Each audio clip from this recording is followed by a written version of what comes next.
Le monument, en fait, sa justification vient directement des combats.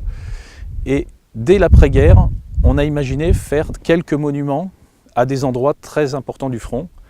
Et donc ici, l'État a choisi de faire le monument national de la première bataille de la Marne.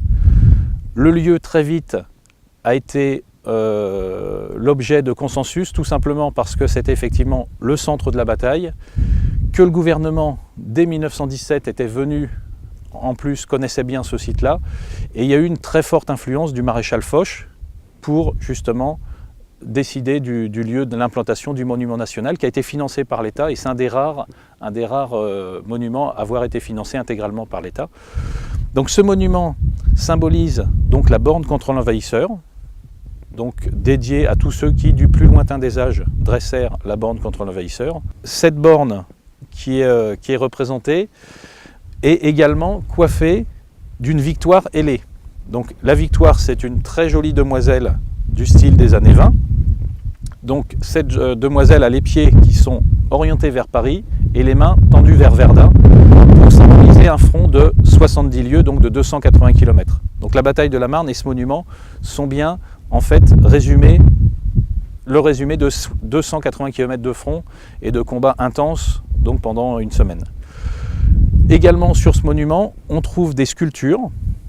Donc le monument en tant que tel a été réalisé par Bouchard, avec M. Bigot comme architecte.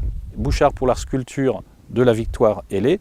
Et par contre, les 4 personnes qui n'avaient pas été retenues pour le projet général ont été retenues pour créer des bas-reliefs. Et en fait, sur le monument, on trouve le maréchal Joffre qui est représenté avec le soldat de la Marne qui devient le poilu de la Marne à ce moment-là. Donc l'idée vraiment c'est de symboliser le fait que Joffre soit effectivement le vainqueur de la Marne, mais également le poilu, le soldat anonyme a eu un rôle très très déterminant. Et également on a le dispositif donc avec la représentation des généraux qui sont engagés dans la bataille de la Marne. On commence donc par le général Manoury, 6e armée, donc sur Paris. Ensuite le maréchal French, donc du bataillon du corps expéditionnaire britannique, qui a participé donc en Seine-et-Marne au combat. Ensuite, on a le général Franchet d'Espéret, ou Franchet d'Esprès plus exactement, qui est donc le commandant de la 5e armée, le poilu de la Marne, Joffre. Et de l'autre côté, on retrouve le maréchal Foch, qui est général à ce moment-là, qui commande la 9e armée, et la 9e armée est bien au combat ici.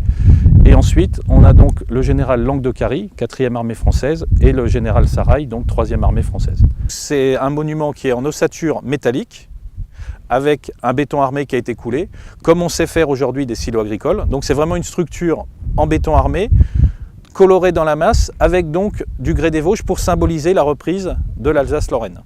Voilà. Et puis également, en termes de symboles, on a de nombreux textes qui sont inscrits de l'autre côté. Donc un texte qui donne l'ordre initial de Joffre qui était applicable au 6 septembre, l'ordre qui donne le lancement de la bataille de la Marne, et puis également un texte qui explique que finalement la bataille de la Marne est plutôt un miracle parce qu'on ne s'attendait pas forcément à pouvoir repousser les Allemands, et c'est tout un tas de circonstances qui ont fait que la bataille a pu être gagnée et un succès côté français.